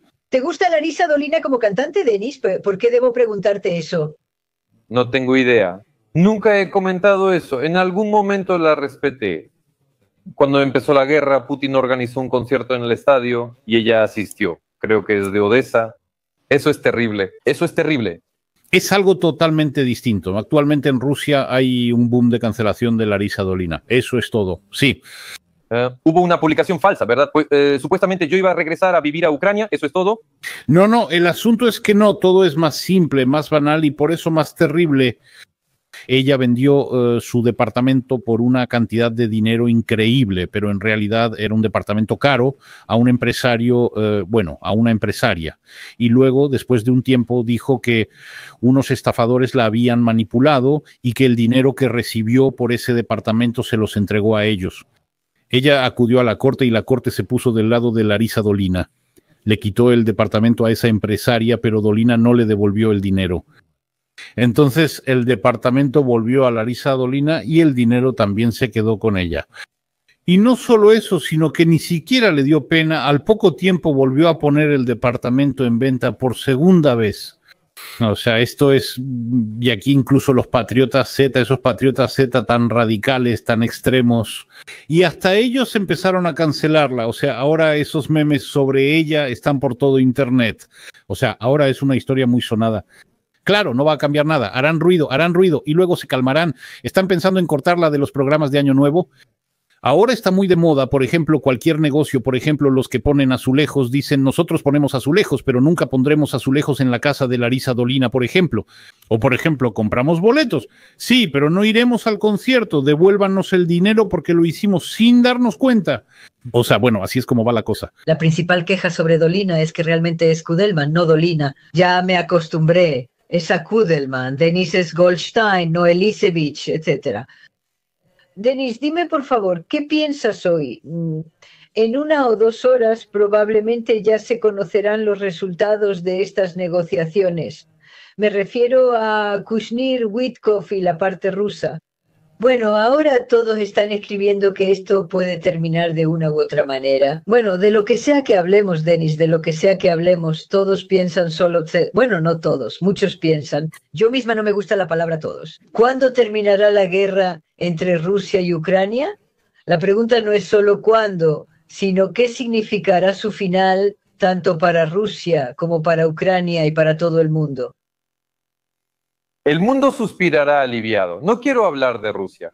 Ahí se declarará la victoria. Surgirá otra ola de patriotismo y la grandeza de Putin. Solo me preocupa Ucrania. Y sé que existe ese efecto psicológico. Por mucho que todos queramos que la guerra termine ahora, después los ciudadanos de Ucrania, especialmente las personas que están ahí físicamente ahora, pasarán por una etapa como de depresión, de malestar. Al final nos robaron años y a algunos hasta la vida.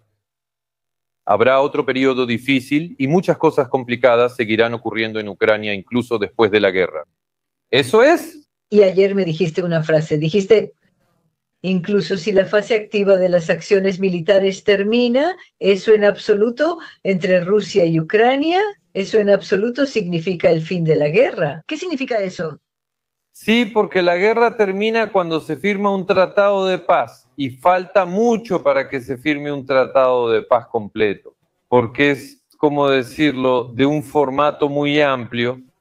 Habrá que hacer muchos cambios en Ucrania. No sé si van a cambiar el mapa político o no, pero serán cambios muy grandes. Es posible que esto afecte la constitución ucraniana. Es un proceso y eso tomará tiempo. Siendo optimista, creo que el acuerdo de paz final será a finales de 2026 y la segunda parte quizá en 2027. Ahora solo se discute un acuerdo marco y un alto el fuego. Aún queda mucho trabajo por hacer. ¿Planeas regresar a Ucrania? Sí, ya lo dije, lo planeo, pero necesito que cambie el régimen y que también pasen algunas cosas más dentro de Ucrania. ¿Tú qué piensas con las circunstancias actuales y hacia dónde va todo hoy? ¿Crees que Balashov regresaría a Ucrania? Por supuesto, eso ni siquiera se discute 100%, sí, 100%. Él estaría listo incluso ahora. Si no fuera por los casos penales, él ni siquiera se habría ido de allá. Empecemos por eso. Él no se fue por la guerra, igual que yo. ¿Eso es completamente diferente? ¿En qué año te fuiste, Denis? En el otoño del 22. ¿Del 22 y Balashov se fue antes que tú? Medio año antes, sí. Pero él regresó a Kiev en guerra tras sus vacaciones en África. ¿Él estuvo en Ucrania durante la guerra? Durante el inicio de la guerra no estuvo, pero regresó una semana después. A Kiev en guerra, sí. Bueno, lo que mencionas, que si no fuera por esos casos penales que le abrieron, según recuerdo eran 7, él me lo contó, Sí. que él, pese a la guerra, se habría quedado en Ucrania. Bueno, estoy seguro, sí. Tal vez por su esposa, tal vez por esos bombardeos activos, tal vez por un par de meses se fue a algún lado, pero no se sentía cómodo en Estados Unidos. ¿Y por qué? Les voy a decir, yo amo a Estados Unidos, lo respeto y sería un pecado quejarme, pero creo que hay que ser más joven para mudarse. En Estados Unidos, quienes no tuvieron éxito en su país suelen adaptarse mejor, ya que muchas cosas les parecen impresionantes. Cuando tienes logros en tu país, ya no le prestas tanta atención a eso. El tema familiar tiene muchos factores. Mudarse a los 20 o 35 años es muy diferente. Eso es cierto. A los 50 esa ya es otra historia completamente diferente. Así le pasó a Gennady. Pero ahora dijiste. Incómodo, ¿verdad? ¿Te refieres, Denise, al estilo de vida o a qué? No, con el estilo de vida todo está bien. Es una cuestión de socialización. O sea, cuando eres empresario en Kiev, tienes reuniones, oficina, empleados, restaurantes. Como que la vida está en movimiento, familia, amigos, básicamente todo. Así como organizaste tu vida, pero al estar en otro país, yo tengo mal inglés y Gennady no habla nada de inglés. O sea, es el doble de difícil. Bueno, hay 1.000.000 de razones. Mira, ahora te estoy escuchando. Yo he vivido en Canadá más de 30 años. Antes de eso viví 4 años en Israel. Y sabes, aunque me fui de la Unión Soviética, era muy joven. Lo dije bien. Ahora soy joven, pero antes era aún más joven. Entonces quiero decirte que en ese momento yo todavía no tenía mi propio negocio, o más bien en ese entonces nadie tenía uno. Esa palabra negocio era algo capitalista, burgués, occidental. Así que incluso yo, durante muchos años, mucho más tiempo que todos mis conocidos, no tenía la sensación de tener un hogar, simplemente no la tenía, Denise. Yo quería ir a casa, no importaba si era un país correcto o incorrecto. Y hoy, claro, cuando pasó, aquí he vivido más tiempo que en la Unión Soviética. Y aquí ya creció mi hija, ya tengo nietos. Por eso me pregunto, ¿es mi hogar ahora? Amo Canadá y me gusta vivir aquí. Pero lo que quise decir es que ese sentimiento se ha mantenido. No porque aquí no sea mi hogar, aquí es mi hogar. Pero hay algo que no se puede explicar, no sé qué es, no se puede tocar. Y más aún, cuando contaste, ahora me imaginé la vida de una persona exitosa, la afortunada, con todo ese ajetreo de la vida, todas esas reuniones, despedidas, negocios, restaurantes. que como dijiste, actividad. Entiendo de lo que hablas, porque todo eso yo me lo... Ahora voy a decir algo importante. No lo encontré aquí, lo creé aquí. O sea, ¿entiendes? Yo no tenía a un tío Sam que me tomara de la mano y me dijera, vamos, Sasha, vamos, yo te ayudo de alguna manera, como lo hacían nuestros padres en la Unión Soviética, y mis padres también lo habrían hecho sin duda y lo intentaron. Pero la Unión Soviética terminó, mi padre falleció muy joven. Bueno, ¿cómo se llama esto? Este grupo, en el buen sentido, si alguien puede crearlo, y lo dijiste muy bien ahora, es una cosa irse a los 20, a los 30 y a los 50, y no sabes el idioma, no conoces la mentalidad de esa gente, no entiendes muy bien, ¿sabes? No puedes poner en marcha esa locomotora. Y me imagino lo que sentía Gennady, justo de lo que acabas de hablar. Y por cierto, cuando hablabas de Balashov, varias veces lo mencionaste en tiempo presente, no lo dijiste en pasado. Y yo ya te he notado varias veces que hablas así y entiendo lo que significa encontrarse con una personalidad. Denise, estoy muy agradecida de que nos hayamos conocido. Y tú, entiendes, eres la única persona, la única... No estoy tratando de decir esto como un cumplido, con quien podemos hablar sobre Balashov. Bueno, en este caso soy yo. No hay nadie más. Dicen que es importante tener a alguien cerca para decirle, ¿te acuerdas? Debe haber una historia de relación. Tú sin duda la tienes con Balashov y ahora con nosotros. Y esa historia es algo que no se puede comprar. Denise, querido, ahora vas a ganar un montón de dinero. De verdad te deseo que así sea. De verdad te deseo que regreses a Ucrania, que allá también todo te salga bien. Bueno, estoy segura de que te irá bien incluso en una isla desierta. Pero quiero que sea más rápido. Que esas emociones, cuando cuentas algo y yo te escucho, veo lo emocional que eres, bueno, lo emocional que eres en lo que dices. Y no puedo no creerte, Denise, no puedo no creerte, igual que no podía no creerle a Balashov. Esto es absolutamente sincero. No pensaba decir todo esto, simplemente de alguna manera... Bueno, yo le pido al espectador que no le crea a nadie así nada más. Que verifique todo, que cuestione todo y que escuche diferentes puntos de vista. Pues sí.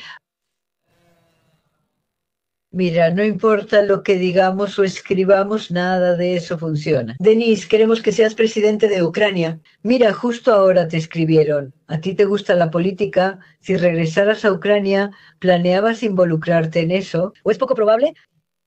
Es poco probable. No soy político por naturaleza, soy empresario, como que eso no me queda mucho. Solo si hubiera una demanda colosal en la sociedad, como en Argentina, se podría considerar eso seriamente. Pero ir a esos talk shows ucranianos, pelearse en los estudios con algunos idiotas que tienen dueños y siguen una agenda, o con socialistas abiertos, eso no es para mí. No sé, es una cuestión de demanda, pero eso no es lo mío. O sea, hay personas a las que les gusta eso no es lo mío. Bueno, pues te hacen una pregunta. Denise, ¿qué harás? Bueno, lo leeré tal cual, Denise. ¿En un país destruido y saqueado? Hacía negocios y vivía intentando cambiar algo, y eso no solo se logra desde una oficina. Aquí me escribieron que los ucranianos no dicen que son grandiosos. No exagere, Alejandra, la propaganda no le queda bien. En primer lugar, por así decirlo, repetí lo que dijo Denis. Sí, eso lo dije yo. Y él conoce la sociedad ucraniana mucho mejor que yo. Es decir, él simplemente la conoce y yo no la conozco. No es que la conozca mejor, simplemente Denis Yelisevich la conoce y yo no. Porque yo me fui, repito, de la Unión Soviética. ¿Y por qué no se puede? Porque esto... ¿Por qué dicen que los ucranianos no hablan así? ¿Y los rusos se lo dirán a usted? ¿Confesarán sobre los lazos espirituales? También reaccionarán de manera agresiva. Aquí es lo mismo. La persona niega lo que es claramente visible, pero eso es un clásico del género. Eso es un clásico del género. Denis, dime por favor, cuando acaben hoy las negociaciones, allá se sabrá algo. En un par de horas seguramente vas a publicar algo en tu canal, ¿verdad, Denis Yelisevich, no? Voy a escribir algo en el canal de Telegram. Invito a todos a suscribirse al canal de Denis Yelisevich. Yo entro ahí con mucho gusto. quiero decirte que hacerte otra pregunta. Mira, nuestra última entrevista, subimos el video. Tú preguntaste, a ti te vieron casi 200.000 personas en 6 días. A nosotros nos vieron como 10.000, supongamos. ¿Tú qué piensas? ¿Es porque tienes más audiencia ucraniana o por qué? Sí, hay más público ucraniano. Es un canal temático centrado en una persona y así lo distribuyen los algoritmos. Ustedes tienen otro formato, tienen diferentes invitados de diferentes países, de temáticas completamente distintas, y eso también aporta lo suyo. Es solo por los algoritmos de YouTube. Denis, muchas gracias. Te esperamos la próxima semana. Me interesa mucho tu comentario sobre lo que está pasando hoy. Creo que en estos días pasarán muchas más cosas. Y yo diré que Radio BRA tuvo suerte. Ahora Denis Jelisevich viene con nosotros. Y en mi mente vienen al mismo tiempo 2 personas, Denis Jelisevich y Gennady Balashov. Muchas gracias a ti. Muchas gracias, muchas gracias. Gracias.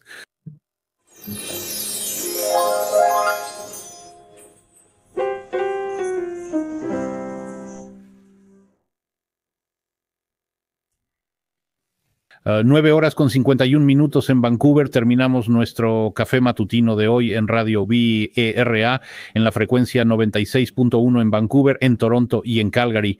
Nuestro invitado de hoy fue el activista social y empresario Denis Jelisevich. Bueno, y de hecho, probablemente discutimos lo máximo posible. Lo que hoy, como se dice en estos casos, está en la agenda. Las relaciones entre Rusia y Ucrania, todo lo que sucede relacionado con estos acontecimientos y, por supuesto, seguimos esperando los resultados de las negociaciones que en estos momentos se están llevando a cabo en el Kremlin entre la parte rusa y la estadounidense. Mañana, en la primera hora de nuestro programa, estará el político ucraniano Mikhail Sheitelman. En la segunda hora, el doctor Dmitry Shcheglik. Dima se va de viaje por bastante tiempo y antes de su viaje tendremos la oportunidad de platicar con él. Él está ahora, no sé exactamente, ya sea en Europa o en los Estados Unidos, pero podremos conversar. Entonces, la primera hora será Mikhail Sheitelman y la segunda Dmitry Shcheglik. El jueves será Mikhail Svetov y el viernes todavía no lo diré. Simplemente estoy viendo el chat, como siempre hay muchos consejos de todo tipo. Pues sí. Aquí hay uno. Sí, hazlo tú como siempre. Bueno, aquí dice, Denise, Alejandra, ustedes quieren más suscriptores para el canal y el botón para Año Nuevo. Sigan invitando a personas tan poco inteligentes y así sucesivamente. ¿Y ustedes saben qué canal tiene Denis Jelisevich? ¿Cuántos suscriptores tiene? ¿A quién llaman poco inteligente o a alguien más? ¿Saben? Lamento mucho que Denis Manzar les haya dicho que para Año Nuevo quisiéramos. Bueno, escuchen chicos queridos, si no quieren dar like o no quieren suscribirse al canal, es su derecho, pero lo que no puedo entender es, ¿por qué están aquí entonces? En general, quiero dirigirme a nuestra audiencia, la que aprecia a nuestros invitados, los evalúa correctamente, a algunos mejor, a otros peor, a algunos les gustan más, otros menos. Pero sí, digamos, les gusta el canal Radio Vera Televisión, les sugiero que le den like. Suscríbanse al canal, hagan donaciones si tienen la posibilidad y ayuden a promover nuestro canal tanto como puedan. Y si para Año Nuevo recibimos ese botón de plata y se suman 7.000 oyentes y espectadores, ese no será un regalo para nosotras con Denis Manzar. Ese será un regalo para ustedes. ¿Por qué? ¿Qué significa? Eso significa que el canal se volverá aún más popular, que los algoritmos de YouTube empezarán a promover el canal Radio Vera aún más. Y así es como está sucediendo ahora. Muchas gracias tanto a quienes se suscriben como a quienes dan like. Es una oportunidad para tener algo más interesante, algo mejor, invitados más interesantes. Entonces, ¿para quién es este regalo, mis queridos? Sí, una pregunta retórica o no. Y claro, todos son tontos alrededor, excepto ustedes. Todo eso está claro. Ya no tienen que dar más consejos. ¿Para qué decir cosas obvias? Todos alrededor son unos tontos estúpidos. Y ustedes son los únicos inteligentes. Saben cómo hacer todo bien. Y en cuanto a los botones y todo lo demás, si se fijan en muchos... Ahora solo estoy llamando la atención en muchos canales, cada 15 minutos simplemente suplican por donaciones, la gente suplica por donaciones, piden, chicos, ayuden, de verdad, está muy difícil ahora. Y así sucesivamente, y así sucesivamente. Nosotros solo pedimos a los suscriptores que se suscriban, para todos aquellos que nos ven sin estar suscritos, y hay bastantes así. Solo hay que poner, digamos, una palomita, eso es todo, no es difícil. Eso es todo, y por supuesto nos agrada. Y Sasha, mi colega, lo dijo bien, hacemos esto más que nada para ustedes, porque así el contenido se va a promover mucho más en este sentido, y donde haya más y mejor promoción. Mientras más gente nos vea, más variedad y calidad de invitados podremos invitar, eso es todo. Además, hoy tenemos personas que nos apoyan mucho. Y quiero agradecer a estas personas por apoyar el canal y por lo que ustedes, bueno, incluso conozco una historia muy reciente, cuando una persona a la que respeto mucho, una mujer joven, defendió tanto la popularidad y el interés por Radio B que RA, que de hecho accidentalmente deshizo una de las organizaciones creadas recientemente, donde otra persona pisoteaba fuerte y gritaba que Radio BRA no valía la pena, y eso lo digo suavemente. Bueno, para quienes nos quieren y nos ven, comiencen la mañana con nosotros. Esta es su Radio BRA de lunes a viernes, de 8 a 10 de la mañana todos los días. Créeme, cada día es una transmisión en vivo, no una obra escrita una sola vez. Y escribimos esta obra, este guión y este pedacito de vida para ustedes. ¿Por qué? Bueno, no me canso de repetirlo. Esta es su Radio BRA. Escuchen Radio BRA 5 veces a la semana de 8 a 10 de la mañana en la frecuencia 96.1 frecuencia modulada.